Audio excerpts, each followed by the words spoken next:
Welcome to Down to Earth Trekking. I'm Jake, and today is a new series, the beginning of a new series, where I'm making my own trail foods that I can take with me on a backpacking trip. And so this is always something that I've been interested in, preparing my own food and taking it with me into the backcountry. That way I'm not having to just pick and choose from what's at the store or buy the really expensive freeze-dried meals. Seems like a good middle ground. And today we're gonna just try making our own granola, which is a great, just basic recipe to get started with, I feel like, because granola is a great backpacking food, really good for breakfast because you can eat it cold. There's no real cooking involved, you don't have to heat anything up. You can just eat it and get on the trail. I decided to start off making my own granola because often I feel like the stores don't ever have everything that I'd want in one single granola. I usually have to pick or choose between one that has cranberries, or one that has banana chips, or one that has coconut. And for me, I'm gonna make a granola that has all of that in it. And so that's one of the biggest pluses, I think, of making your own granola, is that you can customize it to have everything that you would prefer, as well as you avoid any unnecessary preservatives. And if you have any allergens, you can cater what's in your granola to avoid any nut, dairy, or soy allergies that you may have. And just to be upfront, I am putting some butter in this, so it is not dairy-free, but you can simply just use a vegetable oil or a grapeseed oil, and you completely avoid dairy. So if that does apply to you, that's a simple workaround. All the ingredients I'm using, I either already had laying around the house or I got them from Sprouts. Though really any bulk food store where they have the big bins of ingredients that you can go scoop out of would work. That's gonna be the most cost-effective way, because if you go to just like a grocery store or something and you're trying to buy a whole bunch of cranberries or pecans or oats, it's just gonna be more expensive than what you get at a bulk food store. So if you're trying to make this the most cost-effective, look for a Sprouts or some other kind of bit like bulk food store where they got the bins of ingredients. And then I have to give credit where credit is due. So the idea for this recipe came from the Hungry Hiker's Guide of The Hungry Hiker's Book of Good Cooking by Gretchen McHugh. And I'm following her granola recipe somewhat, but I have heavily modified it, including my own ingredients and adjusting the ratios of what all is in it. So the idea came from that book, but the recipe is more or less my own at this point. So make sure that you preheat the oven to 325 degrees. So I'm gonna do that right now.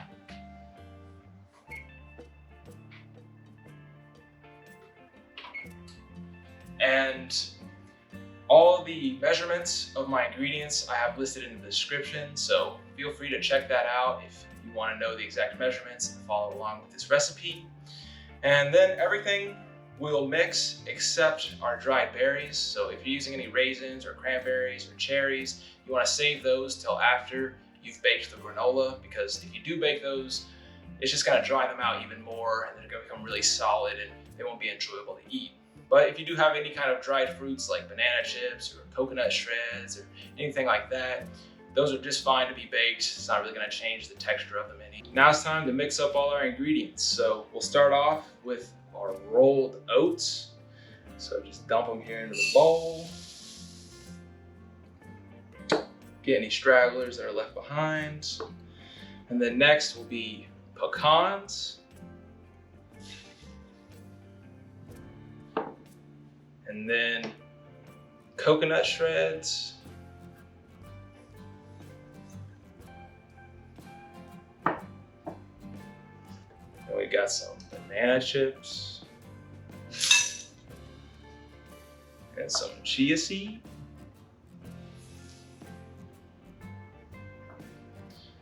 And then we've got salt and cinnamon for flavoring. And I know that may have looked like a lot of salt, but whenever you're out backpacking, you're gonna be sweating, and so you're gonna definitely need to be replenishing those salt stores in your body, so don't skimp on the salt. And then we'll get our honey in here to help hold it all together, get those delicious clumps of goodness.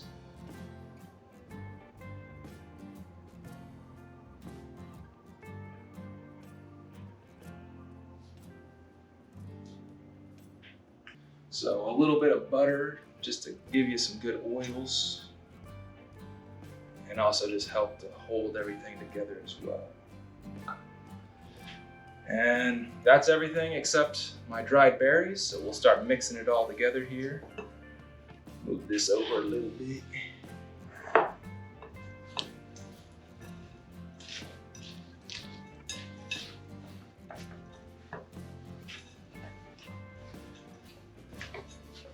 So as you're mixing, if it seems like it's not sticking together, or there's like, you're gonna want a good, like a little coat of oil pretty much over all your oats, everything in your mixture. So if it seems like you may need some extra oil, you can always melt down more butter or just add in some vegetable oil as well. And it's definitely looking like I might need a little bit more oil. So I'm gonna grab our grapeseed oil, give it a good little spritz of that, and then just keep mixing everything together.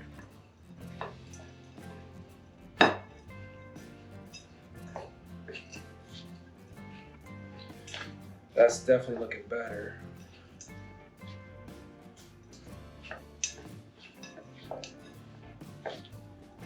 And you definitely still want like some loose pieces and some clumps. It's not like it should all be clumping together, but you definitely want to make sure you can see that layer of oil kind of coating everything.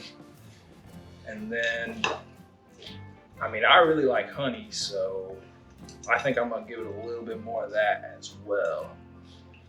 So I've got my extra honey right here. Just give it a good little drizzle of that across the whole bowl. And just keep on mixing. Kind of looking like some fancy honey bunches of oats.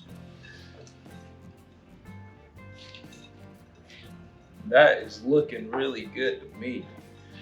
Starting to see some like clumps of everything together, but then still good loose pieces as well. So you want to oil your sheet a little bit, that way the granola won't stick once it's all baked. And then you just want to pour it onto your baking pan, get everything out, spread it all out into a fairly even layer.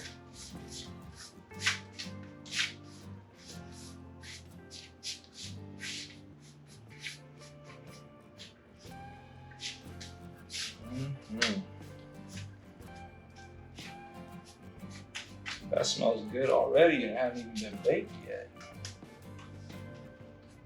Anyway, just you want it all to be fairly even so that it all bakes and cooks through about the same. And then once you got it like that, we're gonna stick it in the oven.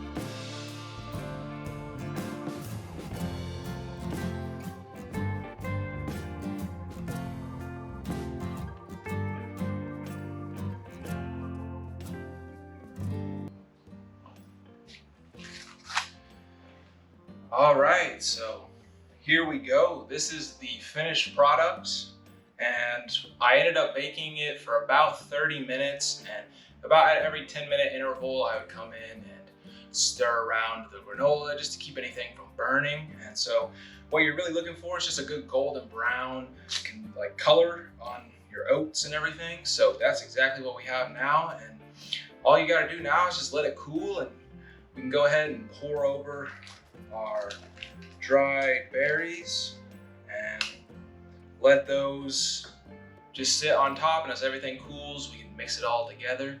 And this is your granola. So I'm gonna let this cool down a little bit and then come back to you with the taste test. All right, guys, the granola's cooled off enough now, and I've mixed in the dried berries. It is looking and smelling very good. So let's try us a piece delicious. So you definitely still got good crumbles as well as like clumps of granola like this. So that honey did a really good job of holding everything together. That is so good. I can just keep eating this plain as like a snack, but also I feel like if you're backpacking, it can mix really well with like powdered milk or something like that for like a easy breakfast on a trail. But really, I mean, this is a great snack too. You can just take it plain and just eat it kind of like how you would like trail mix or something like that. So, wow, this turned out really good. I would definitely recommend making this if you're trying to make your own trail food for a backpacking trip. This is a really good and easy recipe to start with. So I hope you enjoyed the video and maybe you'll give this recipe a try.